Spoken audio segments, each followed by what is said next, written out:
Bonjour à toutes et à tous, bienvenue sur KTV, Kwezi FM, le 106.9 pour un temps de parole toujours en direct à la radio et à la télévision. Notre invité, on aime bien le recevoir parce qu'on l'aime bien, c'est Jamel Mekaoui, il représente l'INSEE, ça vous le savez. Jamel, bonjour. Bonjour. Merci d'être avec nous, aujourd'hui on va parler des couples.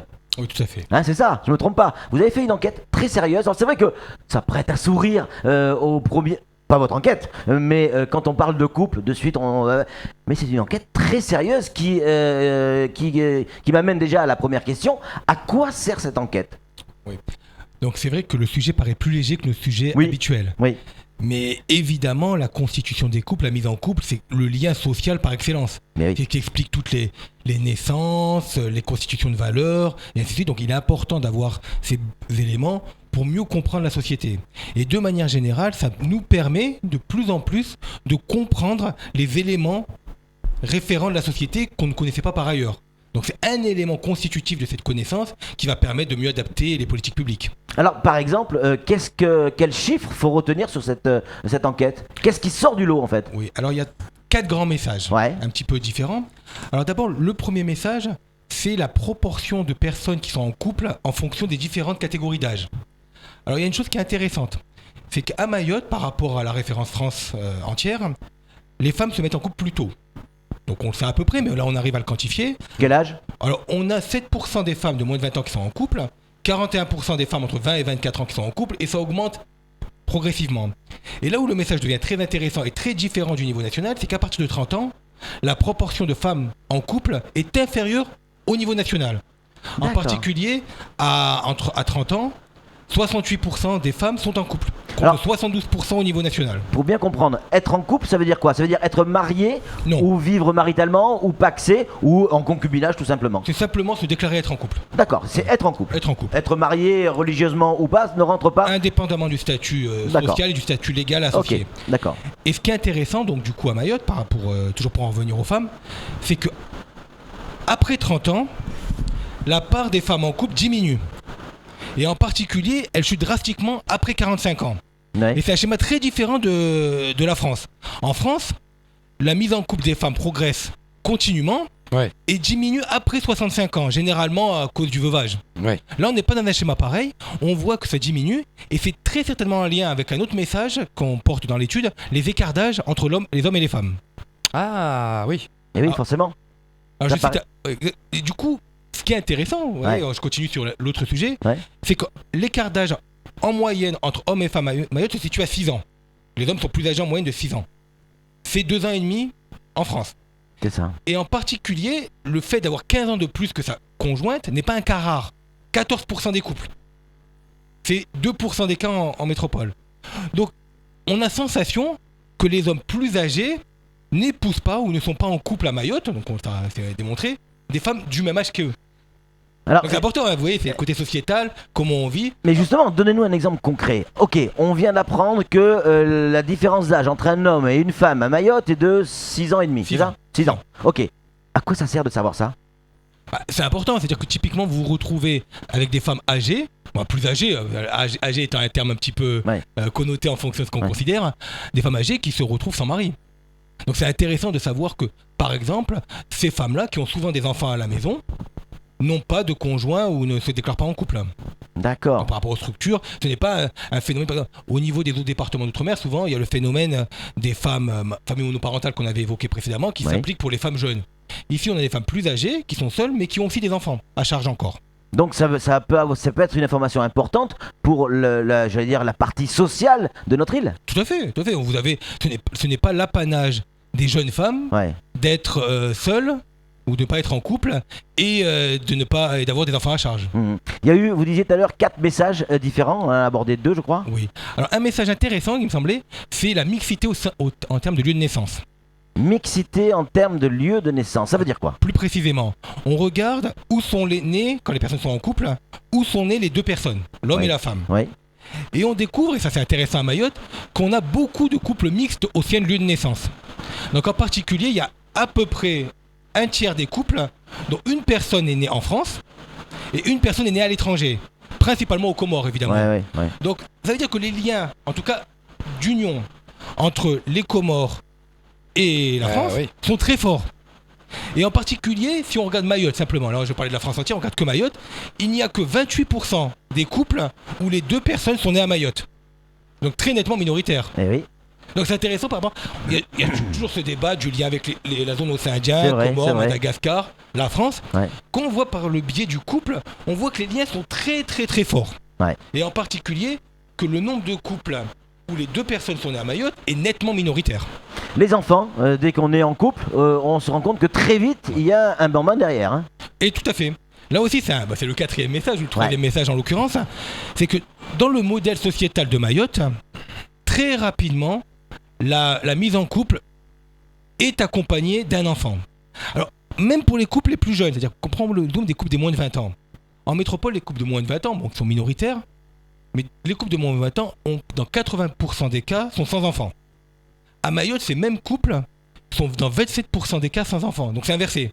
D'accord. À Mayotte, on fait des enfants. Et de manière générale, quand on est en couple à Mayotte, on a un enfant à l'intérieur de la maison. Dans 16% des cas, excusez-moi l'inverse. Dans 16% des cas, on n'a pas d'enfant à la maison. Donc c'est un cas rare. Ouais.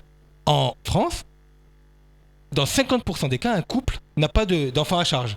Alors pour deux raisons. Pour les jeunes qui font un petit temps de mise en couple avant la création d'un enfant, et aussi les personnes plus âgées qui n'ont plus d'enfants à charge parce que ceux-ci ont quitté le foyer. Ça veut dire quoi, alors qu'un peu d'humour, Jamel, ça veut dire quoi que à Mayotte, on sait beaucoup plus rapidement comment on fait des enfants qu'en métropole? Je pense pas, non, pas comme ça. Mais vraisemblablement, soit la pression sociale, hein, classiquement, soit le souhait individuel du couple, s'accompagne beaucoup plus clairement à Mayotte de la création d'un enfant. On se met en couple pour faire un enfant. C'est ça. On veut un enfant, on se met en couple. Alors qu'en métropole, pas forcément. On peut se mettre en couple pour le plaisir de vivre en couple, pas forcément pour le gamin. On voit que 50%. Pour le jeune, oui, c'est ça. D'abord, on se met en couple en métropole. On a une petite partie de vie commune. Et puis après, il y a un enfant qui découle naturellement de cette mise en couple. On peut vivre 5, 6 ans, 7 ans. Ouais. Ce modèle-là a l'air extrêmement peu répandu à Mayotte. Alors quand on voit là l'un des titres de France Mayotte, 50% des Mahorais vivent en couple sur le territoire, ça veut dire également qu'on a la moitié de la population qui est célibataire? Qui ne vit pas en couple, oui, mais qui n'est pas en couple, quoi. On parle des 15 ans et plus. Ah, oui. Donc vous avez déjà quand même vu la pyramide des âges. Vous avez quand même toute la jeunesse, les 15-25 ans qui sont plus rarement en couple. Oui, évidemment. Et après, vous avez les femmes plus âgées qui sont peu souvent en couple aussi. J'allais y venir justement. Sur la dernière catégorie de la tranche d'âge, il y a des chiffres surprenants là aussi au niveau des femmes.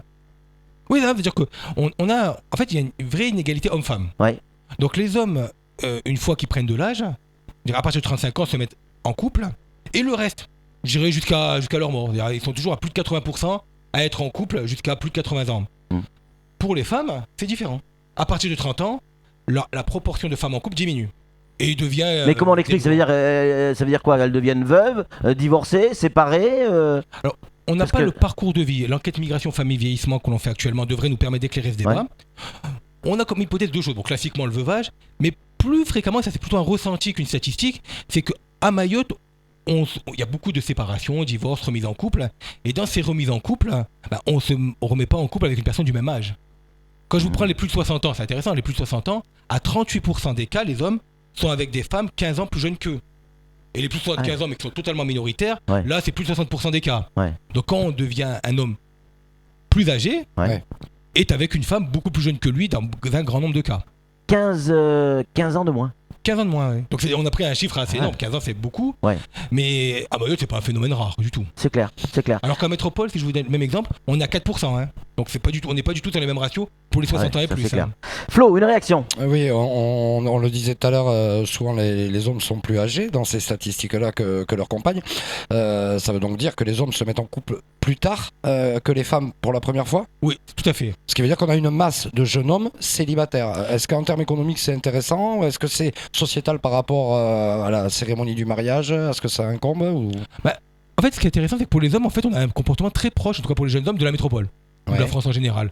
Donc un homme se met rarement en couple à 20 ans, 18 ans à Mayotte. Il se met en couple plutôt vers les 25 ans, ça monte jusqu'à 35 ans. Donc visiblement, comme il y a des écarts d'âge, on est une société où un homme qui a 25-30 ans va se mettre en couple avec une femme de 20-25 ans de manière assez naturelle. D'accord.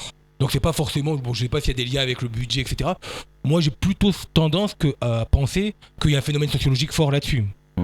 Est-ce qu'on a des éléments de comparaison avec nos voisins de la Réunion? Avec la métropole, oui, vous en avez dit certains, mais avec nos voisins de la Réunion, est-ce qu'on vit pareil à Mayotte, en termes de couple, que à la Réunion? Oh, j'ai pas d'éléments là précis. Pas d'éléments précis. Et on a des éléments, mais je les ai pas forcément en tête sur la mise en couple. En revanche, il y a de vraies différences, d'une manière générale, de vraies différences entre la manière de vivre en métropole et ici. Ah, tout à fait. On est quand même sur deux modèles. Là, on est à évoquer le modèle de société Oui, c'est ça. et la mise en couple est une partie prenante de ce modèle de société. Et très clairement, on n'a pas les mêmes valeurs, en tout cas sur ce point-là, et le même mode de vie qu'il y a en métropole. En métropole, si je vous cite l'écart d'âge que j'ai précisé, il y a très peu d'écart d'âge. Ouais. C'est relativement important en métropole d'avoir dans la vision sociétale, d'avoir un homme et une femme qui ont des âges proches. Ouais. Quand on voit la courbe, elle est très très symétrique, Ouais. proche. À Mayotte, c'est pas du tout le cas. Et la courbe qui est dans la publication est très significative en ce sens. Cette enquête, elle va être donnée, les détails de cette enquête, qu'on peut pas tout dire aujourd'hui, on manquerait de temps, évidemment, mais les détails de cette enquête vont être pour qui? À qui vont être donnés? Qui peut avoir accès aux détails de cette enquête? Je dirais tout le monde. C'est public. C'est une donnée publique. On a des tableaux complémentaires associés sur le site internet qui permettent d'aller plus loin dans l'analyse.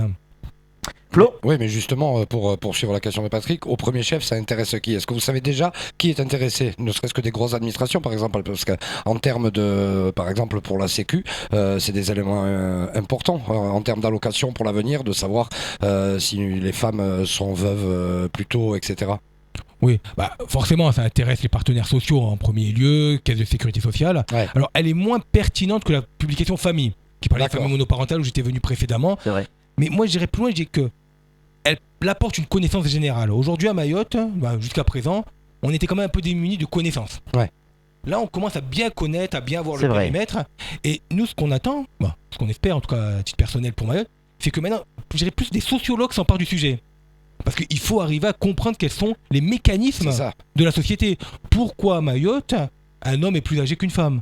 Pourquoi les femmes plus âgées ont du mal à se remettre en couple? C'est une question fondamentale. Pourquoi à Mayotte, et est-ce que c'est bien ou pas, donc c'est une question quasiment de débat public, c'est bien d'avoir des enfants tout de suite?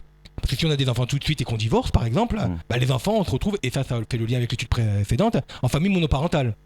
Donc on n'a pas à Mayotte d'idée de dire on a un temps un temps probatoire dans le couple. Ouais. On se met en couple, on fait des enfants. Boum, direct. Il y a une profession qui s'intéresse conclusion. énormément à vos études. Je ne sais pas si vous êtes au courant. Ce sont les agences de publicité qui ont besoin de comprendre comment fonctionne la société mahoraise d'une manière générale pour proposer des solutions marketing ou communication à leurs clients. Ça, c'est quelque chose auquel vous attendiez?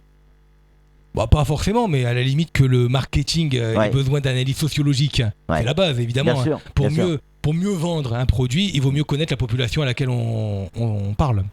Merci beaucoup Jamel Mekawi d'être venu sur ce plateau. C'est tout pour ce temps de parole. Tout de suite, la suite de nos programmes.